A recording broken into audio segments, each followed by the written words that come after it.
Hello everyone, I hope that you are all doing well with the official arrival of the summer season this 2025. Today, Quienes, Somos has the pleasure to speak with Elizabeth Benoit, a young woman that is making a great difference in the Ottawa Gatineau region with her Lead Her Storty Foundation, a foundation that aims to support newcomers, build communities, and above all, empowerment of women. And this is Elizabeth's story. Welcome, Elizabeth, to Quienes Somos. Thank you very much for joining us today. But before you tell us this inspiring story about your foundation, please introduce yourself to the community. Thank you, Danilo, for the opportunity to meet with you today. My name is Elizabeth Benoit. I was born in Mauritius and moved to Canada at the age of 11 with my parents and my two siblings.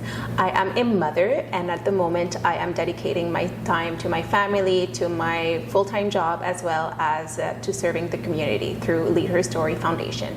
So Mauritius, I believe that's a small island in the Indian Ocean? It is located in eastern of Africa, and there is approximately 1.2 million of population. What's the capital of Mauritius? It is Port Louis.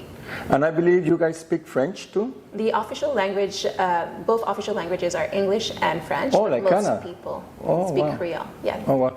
And you said that you've been here since you were only 11? Yes. Oh, have you ever gone back home? Yes, I used to go back home every 2 years, but since COVID, I haven't been. You haven't been there? Wow. Yes. Elizabeth, the main reason that we invited you to join us, because a lot of people do not know what you are actually doing an excellent job within the community, is about the foundation that you founded. So what led you, or what inspired you to create this foundation? Thank you for your question, Danilo. So I have been facing significant challenges in the federal public service, a lot of discrimination as a woman from an underrepresented group. They have been preventing me from moving up in the corporate ladder. I have the experience, I have the education, I am bilingual, but it's just the color of my skin that is preventing me from moving up.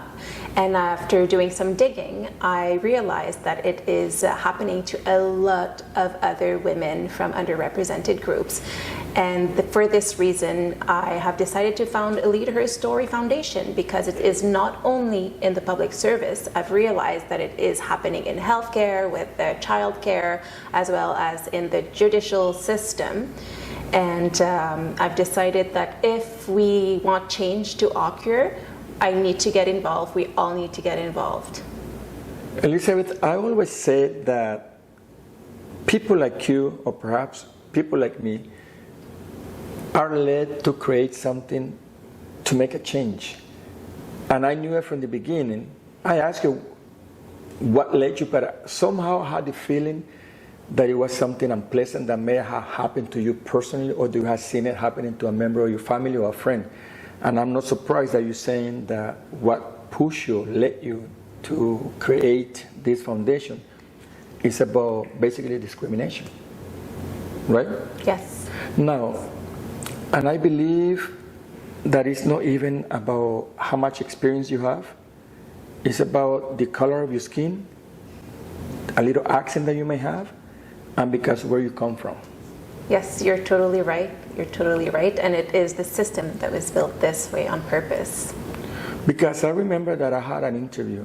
Now, I had an interview where I don't remember what the interviewer asked me, and I said to the person, the fact that I come from Nicaragua, a poor country, does not define who I am and my capability or what I'm capable of doing. In your case, it's the same thing. Now, you were telling me off camera that the challenges that you've been facing, and discriminatory challenges, is that you are not being promoted, or you are kind of being stopped to go a higher level? Yes. So I have been in the public sector for over 11 years now. As I mentioned, bilingual experience. And yes, it is because of the color of my skin. The system was built this way, and they're preventing people like me to move up There is also a report from Dr. Zellers that states that Black women stay in the lowest level in the public sector. Because we're all facing discrimination, racism, bullying, microaggression, intimidation. And this is exactly the reason why I have decided to build Lead Her Story Foundation, because we need to equip those women, especially have a focus on young girls and the youth, to take their space in the society, in our society. Yeah, and I believe also, Elizabeth, adding to what you just said, is that they know, and I believe the reason they do that, because they know that we are a threat to them. Yes. They know that we might have a little accent. They might know that we come from a small country, but we have something that they might not have. It's life experience. It's a life experience that can make a difference for the betterness of these people that you are trying to represent, the underrepresented, and being the voice of those that are voiceless. Which lead me to the next question. You face those challenges, you make a change, or trying to make a change, creating your foundation. What are your hopes, or what do you hope to accomplish with your foundation? So the mission of Lead Her Story is empowering visible minority women in Canadian leadership. And as I mentioned, we are all facing a lot of structural barriers. And I would like for the government to recognize the power of diversity. We have two priorities within Lead Her Story that we are aiming to achieve. The first priority is to ensure that the government does implement the recommendation of the task force with respect to the Employment Equity Act. And the second priority is to ensure that the 231 call for justice for Indigenous women are implemented within the system. What really captivated my attention is that you mentioned about the Indigenous woman. Indigenous woman has been an issue, a serious issue that I've been here in Canada for 37 years, and all I see is the missing Indigenous woman, Indigenous woman being murdered, and I don't see the government or even the police taking too much action. But in this case, if it was a woman like you, also, brown or I don't know, black, whatever they want to call you or label it, you can be arrested, you can be stalked, you can be, people can spread rumors about you to hurt your integrity or your reputation, and they don't do as much. No, they do not. Does it serve them to prevent it from happening to Indigenous women or Black women or brown women? It doesn't. But however, if it would happen to a Caucasian woman, it would be different. The prevention, they would take steps to prevent it from happening, and they would really investigate. So this is the challenges that we are facing as women from underrepresented groups. And it's hard to believe, because as I mentioned, I've been here for 37 years, and I love Canada. But the Canada that I loved is no longer the same. There's so much going on. I live in the Quebec side, and the discrimination against women, against minorities, as they call us, including Anglophone, like I am an Anglophone in the Quebec side, yes. Discrimination exists. And in Quebec, it's not about your color of skin. It's just the fact that you may have an accent when you speak French, or if you don't speak French fluent, you are discriminated, but they cannot even hide it. Now, since we are talking about woman, because your foundation is mostly about woman, the empowerment of a woman, would you like to take the opportunity, Elizabeth, and send a message to especially young women?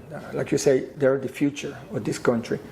What message would you like to send to young women, especially the newcomers that come to this country like you did, like I did, your family looking for a better life, opportunities, rights, and freedom? Yes, so I would like to tell them that they are the future of the Canadian society, regardless of what they're told or people make them feel. I want to tell them that they are important, that they do matter, that they can do anything in the world, and they just have to find this one person who does believe in them in order to accomplish their goals, that they need to surround themselves with the individuals who do believe in them. And if they don't find these individuals, to keep pushing, to keep moving forward, and eventually they will find this one person who does believe in them. And I also want to tell them that they are living in Canada, so we have to stop comparing ourselves with other countries. In Canada, we have the Charter of Rights and Freedom, so it is important for us to stop comparing ourselves and to use the rights that we do have in this country, our country, Canada. Yeah, and I totally agree with you, Elisa, because that's what I'm trying to teach my daughter. Yes. I'm trying to teach my daughter to be proud of her roots. She was born here, to be proud of her last name, and that will not define who she is or their capabilities. Like I always said myself, the fact that I come from a poor country, perhaps Mauritius, your country is a poor country, consider a poor country, my country, Nicaragua, where I come from, that does not define who I am or my capabilities.